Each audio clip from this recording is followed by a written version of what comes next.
रामनवमी जब सत्य स्वयं अवतरित हुआ, यह केवल एक पर्व नहीं बल्कि मोक्ष का द्वार है।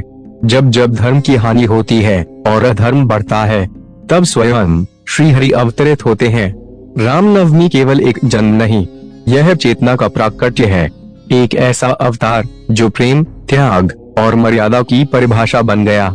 पर क्या आप जानते हैं कि यह केवल एक त्योहार नहीं बल्कि मोक्ष का द्वार है?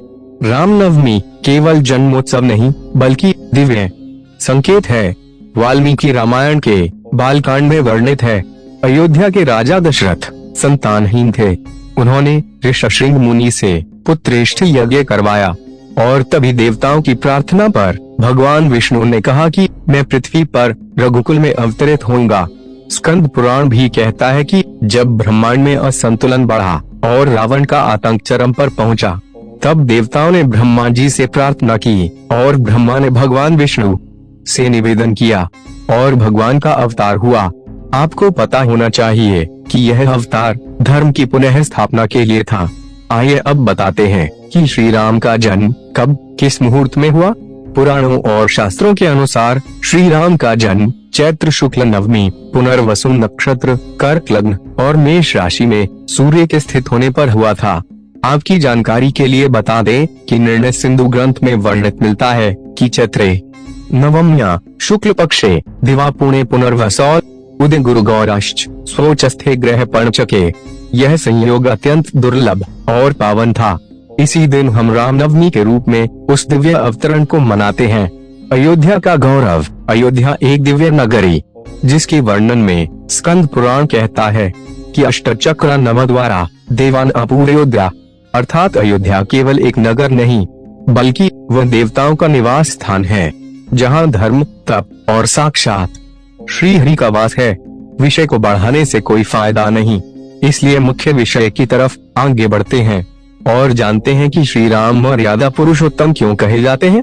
प्रभु श्री राम केवल एक शक्तिशाली योद्धा नहीं थे, वे एक राजा, एक पुत्र, एक पति, एक भाई और एक आदर्श मानव थे।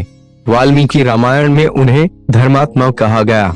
तुलसीदास कहते हैं, भव भवन राम, जो मोह माया के बंधनों को काटते हैं। राम वे हैं जो शक्ति होते हुए भी विनम्र हैं, जो युद्ध कर सकते हैं लेकिन पहले संवाद करते हैं। उन्होंने कभी धर्म का मार्ग नहीं छोड़ा, भले ही उन्हें वनवास मिला, पत्नी का अपहरण हुआ, युद्ध करना पड़ा, पर उनका संयम और करुणा अडिग रही। ऐसे थे हमारे प्रभु श्री राम।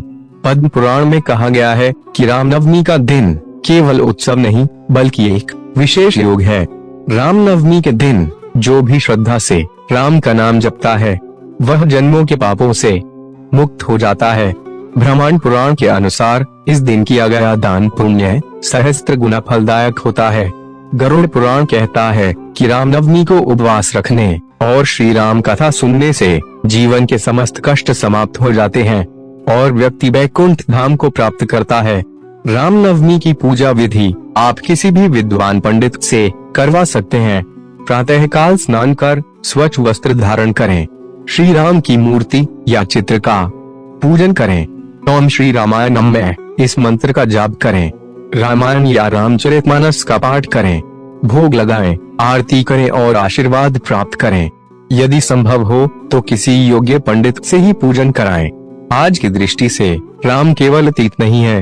आज जब मोह, अहंकार, द्वेष और अधर्म बढ़ रहा है, तो रामनवमी हमें याद दिलाती है, राम बनो जो अपमान सहकर भी मुस्कुराए, जो युद्ध से पहले क्षमा का प्रस्ताव रखे, जो सत्ता से पहले सेवा को चुने। राम कोई कल्पना नहीं, राम एक ऊर्जा है जो हर युग में नए रूप में जन्म लेती है। सिर्फ पूजा नहीं, चरित्र अपनाना जरूरी होता है। राम का जन्म केवल अयोध्या में नहीं हुआ था, राम हर उस हृदय में जन्म लेते हैं जो प्रेम, धैर्य और सेवा का मार्ग अपनाता है।